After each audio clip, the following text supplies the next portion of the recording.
Prime time bulletin के प्रायोजक हैं Arth skin and fitness centre, Bharat का पहला व एकमात्र QAI accredited centre, US FDA and European Union approved equipments, Arth building, Madhuban, Udaipur. नमस्कार, मैं हूं ज्योति। आप देख रहे हैं news 91 Rajasthan. Prime time bulletin में आपका स्वागत है। प्रदेश और संभाग की ताज़ा तरीन खबरों के लिए हमारा चैनल सब्सक्राइब करें और बेल आइकन जरूर दबाएं। चलिए खबरों का सिलसिला शुरू करने से पहले नजर डालते हैं अब तक की टॉप हेडलाइंस पर। हेडलाइन के प्रायोजक हैं आरके प्रॉपर्टीज एंड कंसल्टेंट आपके लिए आरके प्रॉपर्टीज लाए हैं सेक्टर 14 आबादी क्षेत्र में 200 फीट रिंग रोड के पास UIT converted plot Padmavati Vihar में अपना प्लॉट बुक करने के लिए आज ही विजिट करें RK properties and consultant, star tower hotel Akriti के पास, उदयपुर। MB हॉस्पिटल में डिलीवरी के बाद महिला की हुई मौत, परिजनों ने डॉक्टर्स पर लगाया लापरवाही का आरोप।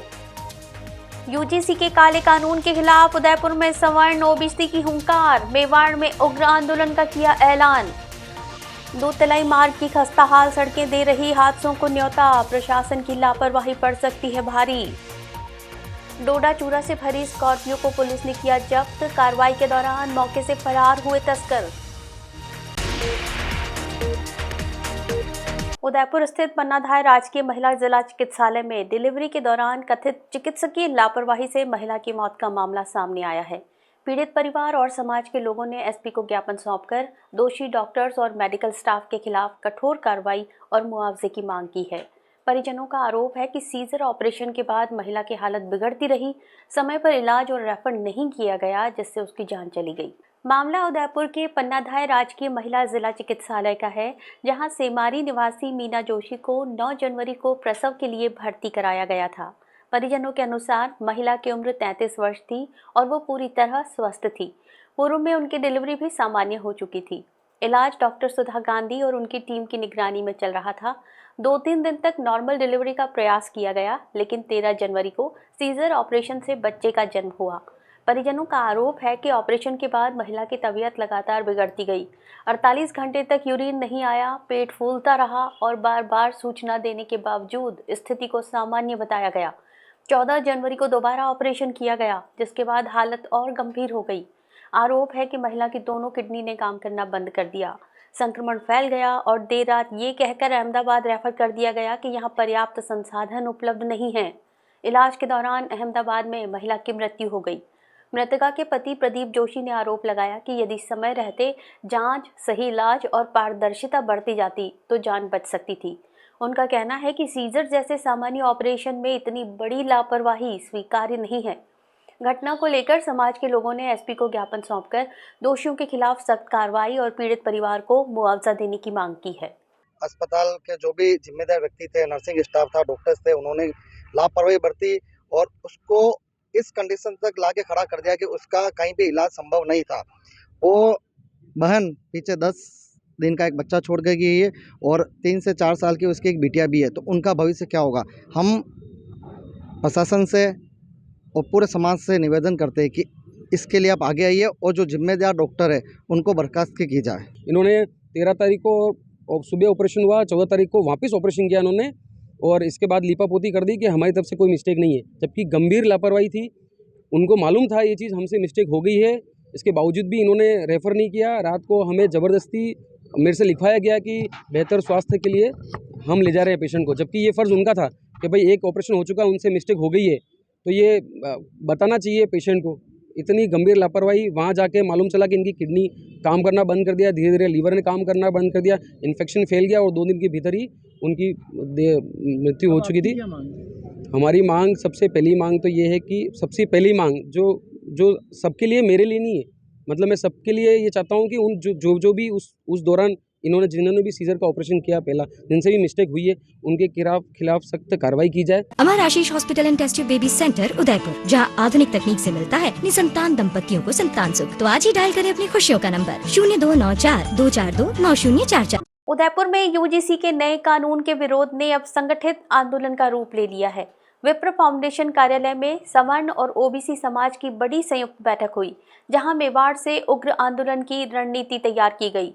कई सामाजिक और हिंदू संगठनों ने सुप्रीम कोर्ट की अंतरिम रोक का स्वागत किया, लेकिन कानून पूरी तरह रद्द होने तक संघर्ष जारी रखने का संकल्प लिया है। बैठक में श्री राजपूत करणी सेना, विप्र फाउंडेशन, विप्र सेना, ब्रह्म शक्ति छात्र संघ, राष्ट्रीय राजपूत करणी सेना, क्षत्रिय करणी सेना, बजरंग सेना, जैन समाज, लोहार समाज और काली कल्याण शक्तिपीठ सहित अनेक संगठनों के प्रमुख प्रतिनिधि शामिल हुए। सभी ने एक मत होकर सुप्रीम कोर्ट द्वारा यूजीसी कानून पर लगाई गई अंतरिम रोक को जनता की जीत बताया, लेकिन ये भी स्पष्ट किया कि जब तक कानून पूरी तरह निरस्त नहीं होगा, आंदोलन थमेगा नहीं। पदाधिकारियों ने आरोप लगाया कि ये कानून देश में जातिगत वैमनस्य और विभाजन को बढ़ावा देने वाला है और भारतीय संस्कृति, सनातन परंपरा और सामाजिक समरसता के विरुद्ध है। श्री राजपूत करणी सेना के उदयपुर संभाग प्रभारी डॉक्टर परमवीर सिंह दुलावत ने कहा कि 13 जनवरी को लागू ये कानून 1919 के रोलेट एक्ट की याद दिलाता है और समाज में जहर घोलने का काम कर रहा है। उन्होंने ये भी कहा कि देश को समान नागरिक संहिता, लव जिहाद, लैंड जिहाद और गौ हत्या विरोधी कानूनों की जरूरत थी, लेकिन सरकार ने इसकी बजाय ऐसा कानून लाकर असंतोष बढ़ा दिया। डॉक्टर दुलावत ने कहा कि आंदोलन केवल सवर्ण समाज तक सीमित नहीं रहेगा, बल्कि सर्व समाज की भागीदारी से पूरे मेवाड़ में बड़े स्तर पर चलाया जाएगा। बैठक में जिले भर में जन जागरूकता अभियान, चरणबद्ध धरना प्रदर्शन, रैली और ज्ञापन सौंपने जैसे कार्यक्रम तय किए गए। संगठनों ने एकजुट होकर कहा कि ये लड़ाई सामाजिक एकता और भविष्य की रक्षा की है, जिसकी गूंज मेवाड़ से पूरे प्रदेश और देश तक पहुंचेगी। यूजीसी में जो वामपंथी विचारधारा के लोग बैठे हुए हैं, 31 सदस्यों की कमेटी है जिसमें अध्यक्ष दिग्विजय सिंह है। उसके अलावा कांग्रेस के लोगों को भी खुश नहीं होना चाहिए और भाजपा के लोगों को भी खुश नहीं होना चाहिए, क्योंकि इसमें कांग्रेस, भाजपा, सपा, तमिलनाडु की पार्टी, टीएमसी, जितने भी भारत के राजनीतिक दल है, सब लोगों की कमेटी 31 सदस्यों की कमेटी में। क्यों? क्या स्वर्ण समाज को भारत में रहने का अधिकार नहीं है? क्या स्वर्ण समाज का व्यक्ति अगर भारत में कोई जन्म लेता है तो उसका कोई अधिकार नहीं है?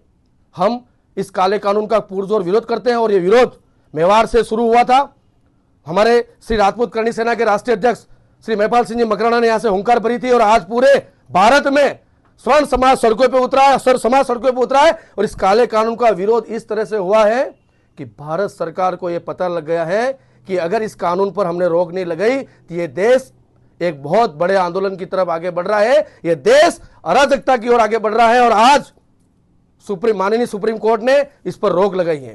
पूनम फर्नीचर 31 वर्षों से आपकी सेवा में। Office, hospitals, hotels, college, corporate और सभी तरह के गवर्नमेंट इंस्टीट्यूशंस में टर्नकी प्रोजेक्ट्स विशेषज्ञ पूनम फर्नीचर्स आपके लिए लाए हैं 0 डाउन पेमेंट 0% ब्याज पर आसान ऋण योजना। घर के आंगन सा लगे ससुराल का हर कोना। पूनम फर्नीचर के बिना बिटिया ससुराल न जाए। Poonam furnitures, Hiranmagri, sector 5, main road, Udaipur. खूबसूरत झीलों के शहर उदयपुर की तस्वीर इन दिनों कुछ धुंधली नजर आ रही है। विडंबना देखिए कि जिस रास्ते से दुनिया भर के पर्यटक पिछोला की सुंदरता निहारने जाते हैं, वहीं प्रशासन ने सड़कों को बदहाली के आंसू रोने के लिए छोड़ दिया है। दूध तलाई को जोड़ने वाली मुख्य सड़क आज गड्ढों में तब्दील हो चुकी है। हाल ही में एक गड्ढे ने 2 जिंदगियां ली, लेकिन जिम्मेदार अब भी गहरी नींद में सोए हैं। उदयपुर अपनी विश्व स्तरीय खूबसूरती के लिए जाना जाता है, लेकिन वर्तमान में यहाँ की टूटी सड़कें व्यवस्थाओं की पोल खोल रही हैं। तस्वीरों में साफ देखा जा सकता है कि दूध तलाई को जोड़ने वाला मुख्य मार्ग किस कदर जर्जर हो चुका है। ये वही रास्ता है जिसका इस्तेमाल देश विदेश से आने वाले सैलानी पिछोला झील का दीदार करने के लिए करते हैं। सड़कों के बीचों बीच बने ये गहरे गड्ढे न केवल पर्यटन की छवि को धूमिल कर रहे हैं, बल्कि राहगीरों और वाहनधारियों के लिए भी मुसीबत का सबब बने हुए हैं। हैरानी की बात यह है कि उदयपुर में खराब सड़कों की कीमत अब लोगों को अपनी जान देकर चुकानी पड़ रही है। हाल ही में एक जानलेवा गड्ढे के चलते 2 लोगों की मौत भी हो गई थी।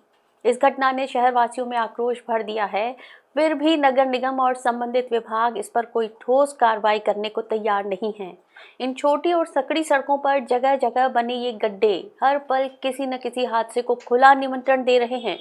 स्मार्ट सिटी का दावा करने वाला प्रशासन शायद ये भूल गया है कि सड़कों की मरम्मत न होना सिर्फ तकनीकी कमी नहीं, बल्कि जनता की सुरक्षा के साथ खिलवाड़ है।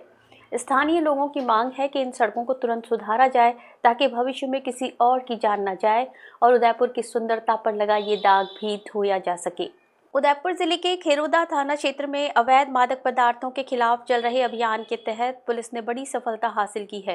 नेशनल हाईवे पर नाकाबंदी के दौरान पुलिस ने एक स्कॉर्पियो वाहन से भारी मात्रा में डोडा चूरा बरामद किया है। वाहन चालक और सह चालक अंधेरे का फायदा उठाकर फरार हो गए। पुलिस ने एनडीपीएस एक्ट सहित अन्य धाराओं में मामला दर्ज कर जांच शुरू कर दी है। उदयपुर पुलिस अधीक्षक योगेश गोयल के निर्देश पर अवैध मादक पदार्थों के खिलाफ चलाए जा रहे विशेष अभियान के तहत ये कार्रवाई की गई।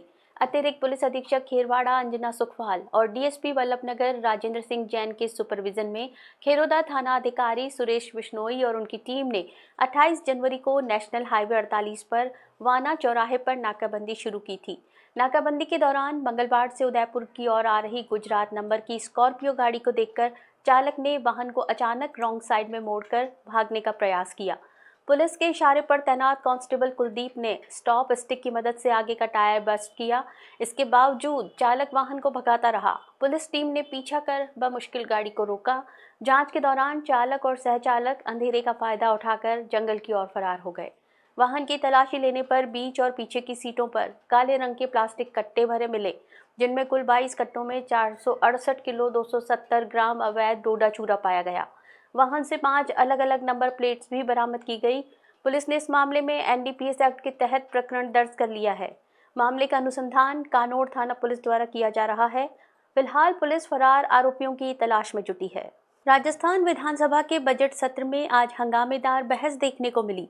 शून्यकाल के दौरान जहां भाजपा विधायक बाल मुकुंदाचार्य ने मस्जिदों के लाउड स्पीकरों से होने वाले ध्वनि प्रदूषण का मुद्दा उठाया, वहीं निर्दलीय विधायक रविंद्र सिंह भाटी ने पश्चिमी राजस्थान में 50 लाख खेजड़ी के पेड़ों के कटान पर चिंता जताई। सदन में उस समय तनाव बढ़ गया जब उपनेता प्रतिपक्ष रामकेश मीणा ने भाजपा कार्यकर्ताओं पर एसआईआर फर्जीवाड़ी का आरोप लगाते हुए उन्हें 500 साल की जेल होने की चेतावनी दे डाली। हुक्का बार से लेकर सड़कों की मरम्मत तक सदन में वार पलटवार का दौर दिन भर जारी रहा। सदन की कार्रवाई शुरू होते ही भाजपा विधायक बाल मुकुंदाचार्य ने जयपुर में मस्जिदों पर लगे लाउड स्पीकर्स की आवाज़ का मुद्दा पुरजोर तरीके से उठाया। उन्होंने दलील दी कि सुबह 4 बजे से शुरू होने वाली तेज आवाज़ से बच्चों की पढ़ाई बाधित हो रही है और बुजुर्ग और बीमार लोग परेशान हैं। उन्होंने इसे नागरिकों के अधिकारों का हनन बताया। महोदय, जयपुर शहर में तमाम बड़े बड़े मस्जिदों पर 4-4, 5-5 मंजिल चढ़ाकर मीनारें खड़ी करना, बड़े बड़े लाउड स्पीकर उस पर लगे रहना, जिनकी आवाज़ से तय मानकों से बहुत अधिक होने के कारण क्षेत्रवासियों में बहुत बड़ी समस्या का सामना करना पड़ता है। विद्यार्थी सुबह सुबह अध्ययन करते हैं, इनको इन तेज आवाज़ से व्यवधान उत्पन्न होता है। प्रातः 4 बजे से ही तेज आवाज़ में बोलना शुरू हो जाता है, जिससे आम आदमी की नींद को भी खलल पड़ता है।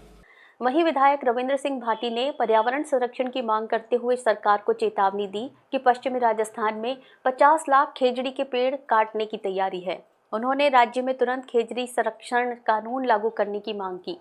सदन में सबसे बड़ा धमाका उपनेता प्रतिपक्ष रामकेश मीणा ने किया। राज्यपाल के अभिभाषण पर बहस के दौरान उन्होंने एसआईआर में बड़े पैमाने पर फर्जीवाड़े का आरोप लगाया। मीणा ने कहा कि भाजपा कार्यकर्ताओं ने फर्जी हस्ताक्षर कर 500 फॉर्म जमा किए हैं। उन्होंने कड़े लहजे में कहा कि एक फॉर्म पर 1 साल की सजा के हिसाब से इन लोगों को 500 साल की जेल होगी और कांग्रेस इसकी जांच करवा कर रहेगी। सड़कों के मुद्दे पर भी सदन का पारा गर्म रहा। डिप्टी मुख्यमंत्री दिया कुमारी ने जब आंकड़ों के जरिए पिछली सरकार से तुलना शुरू की तो कांग्रेस विधायकों ने हंगामा कर दिया। इस पर दिया कुमारी ने पलटवार करते हुए पूछा कि आप इतने अग्रेसिव क्यों हो रहे हैं। मंत्री अविनाश गहलोत ने भी सुर मिलाते हुए कहा कि कांग्रेस राज में भाजपा विधायकों की 1 किलोमीटर सड़क तक मंजूर नहीं दी जाती थी। बहस यही नहीं रुकी। गृह राज्य मंत्री जवाहर सिंह बेढम ने कांग्रेस शासन को नंगा नाच करार देते हुए कहा कि उस समय 55,000 जगहों पर अवैध हुक्का बार चल रहे थे। उदयपुर में गुरुवार दोपहर आपदा प्रबंधन को लेकर जागरूकता बढ़ाने के उद्देश्य से मॉक ड्रिल आयोजित की गई। ये अभ्यास पुला स्थित महात्मा गांधी राजकीय उच्च माध्यमिक बालिका विद्यालय में किया गया। राजस्थान नागरिक सुरक्षा विभाग मुख्यालय जयपुर के आदेश पर आयोजित इस मॉक ड्रिल में भवन दुर्घटना, आगजनी और आपातकालीन बचाव की प्रक्रिया को लेकर जानकारी दी गई। कार्यक्रम में विद्यालय का स्टाफ और प्रशासनिक अधिकारी मौजूद रहे। गुरुवार दोपहर करीब 3 बजे उदयपुर के पुला क्षेत्र में स्थित महात्मा गांधी राजकीय उच्च माध्यमिक बालिका विद्यालय परिसर में मॉक ड्रिल का आयोजन किया गया। ये अभ्यास राजस्थान नागरिक सुरक्षा विभाग हेडक्वार्टर जयपुर के आदेश पर किया गया, जिसका उद्देश्य आपदा की स्थिति में त्वरित और सुरक्षित प्रतिक्रिया की जानकारी देना रहा। मॉक ड्रिल का संचालन कनिष्ठ लेखाकार भावना कंवर, सहायक प्रशासनिक अधिकारी धनेन्द्र कश्यप और वरिष्ठ सहायक गोविंद जगरवाल के दिशा निर्देशन में किया गया। अभ्यास के दौरान आगजनी की स्थिति और इमरजेंसी रेस्क्यू मेथड को व्यवहारिक रूप से समझाया गया। ड्रिल के माध्यम से बताया गया कि किसी भी आपात स्थिति में घबराने के बजाय सुरक्षित निकासी, प्राथमिक सहायता और समन्वित रेस्क्यू कैसे किया जाए। विद्यालय की प्रधानाचार्य सहित सभी अध्यापिकाएं इस दौरान उपस्थित रहीं और उन्होंने प्रक्रिया को समझा। अलवर जिले में एक ही कुनबे के लोगों के बीच हिंसक झड़प का मामला सामने आया है। पशु बांधने के बाड़े और जमीन विवाद को लेकर करीब 100 लोग आमने सामने आ गए। लाठी डंडों और पथराव में 20 से अधिक लोग घायल हुए हैं। घटना का वीडियो भी सामने आया है। सूचना पर पुलिस मौके पर पहुंची और स्थिति को नियंत्रित किया। दोनों पक्षों की ओर से रिपोर्ट दर्ज कर जांच शुरू कर दी गई है। घटना गुरुवार दोपहर प्रतापगढ़ क्षेत्र के हमीरपुर स्थित गेंडाला की ढाणी की है, जहां पशु बांधने के बाड़े को लेकर पहले कहासुनी हुई और देखते ही देखते विवाद हिंसक झड़प में बदल गया। करीब 100 लोग 2 गुटों में बंटकर आमने सामने आ गए। महिलाएं पहले आपस में उलझीं, इसके बाद युवक भी लाठी डंडों के साथ भिड़ गए। करीब 20 मिनट तक दोनों तरफ से जमकर पथराव हुआ। कुछ लोगों को जमीन पर पटक कर पीटा गया, जबकि कई पर लाठियों से हमला किया गया। घटना का वीडियो भी सामने आया है, जिसमें दोनों पक्षों की झड़प साफ दिखाई दे रही है। पप्पू राम ने आरोप लगाया कि पड़ोसी लक्ष्मण, रामस्वरूप और महेंद्र अपने परिवारों के साथ उनकी जमीन पर कब्जा करने की नीयत से आए थे। आरोप है कि घर के बिजली के तार काटे गए, पथराव किया गया और घर में घुसकर तोड़फोड़ की गई। हमले में राजेश, संतरा, पायल, ढोली, निर्मला, बसबाई, रामप्यारी सहित कई लोग घायल हुए। सभी घायलों को पहले प्रतापगढ़ सीएचसी ले जाया गया, जहां से गंभीर घायलों को अलवर रेफर किया गया। प्रतापगढ़ थाना प्रभारी राजकुमार के अनुसार सूचना मिलते ही पुलिस मौके पर पहुंची और हालात काबू में किए। दोनों पक्षों की रिपोर्ट दर्ज की गई है और 10 लोगों को पूछताछ के लिए हिरासत में लिया गया है। मामला जमीन विवाद से जुड़ा बताया जा रहा है और पुलिस जांच में जुटी है। उदयपुर संभाग में तेंदुपत्ता नीलामी की प्रक्रिया पूरी हो गई है। वन विभाग को इस बार पिछले वर्ष से अधिक राजस्व मिलने की उम्मीद है। विभागीय अधिकारियों के अनुसार नीलामी में बड़ी संख्या में व्यापारियों ने भाग लिया है, जिससे प्रतिस्पर्धा बढ़ी है। साथ ही तेंदुपत्ता संग्रहण से गर्मी के मौसम में ग्रामीणों को रोजगार मिलने की संभावना भी जताई जा रही है। अब सभी इकाइयों के अंतिम आवंटन के बाद आगे की प्रक्रिया शुरू की जाएगी। उदयपुर में गुरुवार को पूरे संभाग के लिए तेंदुपत्ता नीलामी की प्रक्रिया की गई। संभाग में कुल 74 इकाइयां शामिल हैं, जिनमें बांसवाड़ा, डूंगरपुर, प्रतापगढ़, चित्तौड़गढ़, उदयपुर उत्तर और उदयपुर दक्षिण क्षेत्र की इकाइयां शामिल हैं। CCFO संजय कुमार गुप्ता ने बताया कि बीते वर्ष तेंदुपत्ता नीलामी से करीब 10 करोड़ रुपए का राजस्व प्राप्त हुआ था। इस वर्ष नीलामी में व्यापारियों की मजबूत भागीदारी को देखते हुए राजस्व 10 करोड़ रुपए से अधिक रहने की संभावना जताई जा रही है। इस बार नीलामी प्रक्रिया में 100 से अधिक व्यापारियों ने भाग लिया, जिनमें मध्य प्रदेश और गुजरात के व्यापारी भी शामिल रहे, जबकि बड़ी संख्या में स्थानीय व्यापारी भी सक्रिय नजर आए। वन विभाग का मानना है कि बेहतर प्रतिस्पर्धा और बढ़ती मांग के चलते इस वर्ष नीलामी से विभागीय राजस्व में वृद्धि होगी और ग्रामीण अर्थव्यवस्था को भी मजबूती मिलेगी। नीलामी के बाद अब संबंधित इकाइयों में संग्रहण और संचालन की आगे की प्रक्रिया शुरू की जाएगी। आपको बता दें कि तेंदुपत्ता संग्रहण का कार्य मुख्य रूप से मई और जून के अत्यधिक गर्मी वाले महीनों में होता है। इसी अवधि में ग्रामीण क्षेत्रों में रोजगार के अवसर सीमित रहते हैं। ऐसे समय में तेंदुपत्ता संग्रहण ग्रामीणों के लिए आय का एक महत्वपूर्ण जरिया बनता है, जिससे बड़ी संख्या में परिवारों को अस्थायी रोजगार उपलब्ध होता है। और ये क्योंकि ये जो तेंदुपत्ता की कलेक्शन होती है वो मतलब मई जून जो पीक गर्मी के सीज़न में होता है, जब अपने ग्रामवासियों को कोई भी रोज़गार की वो अवसर नहीं होते, तो उस समय में एक रोज़गार का अच्छा अवसर जो है इस तेंदुपत्ता कलेक्शन के माध्यम से जो है रोज़गार उपलब्ध की जाती है। और इस साल मतलब ये 100 से अधिक व्यापारी जो है, जिसमें मध्य प्रदेश के भी हैं, गुजरात के, राजस्थान के लोकल व्यापारी हैं, उन्होंने काफ़ी बढ़ चढ़कर हिस्सा लिया है। हम उम्मीद कर रहे हैं कि सभी इकाइयाँ जो है वो नीलामी होंगे और अच्छे राजस्व जो है विभाग को मिलेगा। उदयपुर जिला कलेक्टर गुरुवार को ऋषभदेव उपखंड के दौरे पर रहे। इस दौरान उन्होंने उपखंड कार्यालय, तहसील, उपकोष कार्यालय और पुलिस थाने का वार्षिक निरीक्षण किया। कलेक्टर ने विभिन्न शाखाओं का अवलोकन करते हुए संपर्क पोर्टल पर लंबित प्रकरणों की समीक्षा की और आमजन से जुड़े मामलों का संवेदनशीलता और समयबद्ध निस्तारण सुनिश्चित करने के निर्देश दिए। निरीक्षण के दौरान प्रशासनिक व्यवस्थाओं को दुरुस्त करने पर विशेष जोर दिया गया। गुरुवार को उदयपुर जिला कलेक्टर नमित मेहता ऋषभदेव उपखंड के दौरे पर पहुंचे, जहां उन्होंने उपखंड कार्यालय, तहसील कार्यालय, उपकोष कार्यालय और पुलिस थाना ऋषभदेव का वार्षिक निरीक्षण किया। निरीक्षण के दौरान कलेक्टर ने कार्यालयों की विभिन्न शाखाओं का अवलोकन किया और कार्यप्रणाली की समीक्षा की।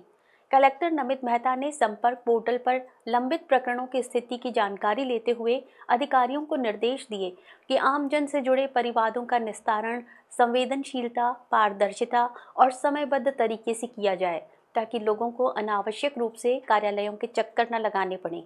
उन्होंने ये भी कहा कि प्रत्येक शिकायत की नियमित मॉनिटरिंग होनी चाहिए और प्रगति रिपोर्ट समय समय पर अपडेट की जाए। निरीक्षण के दौरान कलेक्टर ने कार्यालय परिसर में रखी पुरानी पत्रावलियों और फाइलों को व्यवस्थित रूप से संधारित करने के निर्देश दिए, ताकि रिकॉर्ड प्रबंधन बेहतर हो और आवश्यक दस्तावेज समय पर उपलब्ध हो सकें। पुलिस थाना ऋषभदेव पहुंचने पर पुलिस जवानों द्वारा कलेक्टर को गार्ड ऑफ ऑनर दिया गया। इस अवसर पर ऋषभदेव उपखंड अधिकारी रामकरण सिंह, तहसीलदार आशीष सोनी, बीडीओ पंकज कुमार आर्य सहित संबंधित अधिकारी और कर्मचारी मौजूद रहे।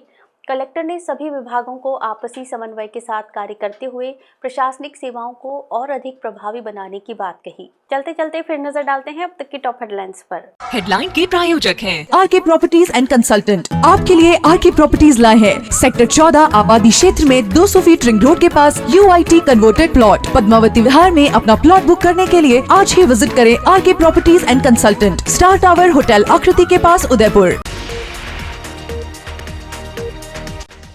MB हॉस्पिटल में डिलीवरी के बाद महिला की हुई मौत, परिजनों ने डॉक्टर्स पर लगाया लापरवाही का आरोप। UGC के काले कानून के खिलाफ उदयपुर में सवर्ण OBC की हुंकार, मेवाड़ में उग्र आंदोलन का किया ऐलान। दो तलाई मार्ग की खस्ताहाल सड़कें दे रही हादसों को न्योता, प्रशासन की लापरवाही पड़ सकती है भारी। डोडा चूरा से भरी स्कॉर्पियो को पुलिस ने किया जब्त, कार्रवाई के दौरान मौके से फरार हुए तस्कर। अपने स्मार्टफोन पर प्रदेश भर की खबरों से अपडेट रहने के लिए आज ही हमारा चैनल सब्सक्राइब करें और बेल आइकन जरूर दबाएं। फिलहाल इस बुलेटिन में इतना ही। दीजिए इजाजत ज्योति को। आप देखते रहिए न्यूज़ 91 राजस्थान। नमस्कार। प्राइम टाइम बुलेटिन के प्रायोजक हैं Arth skin and fitness centre, Bharat का पहला व एकमात्र QAI accredited centre, US FDA and European Union approved equipments, Arth building, Madhuban, Udaipur. ये है चैनल 91 प्लस नेटवर्क और आप देख रहे हैं न्यूज़ 91। न्यूज़ 91, आवाज हम सबकी।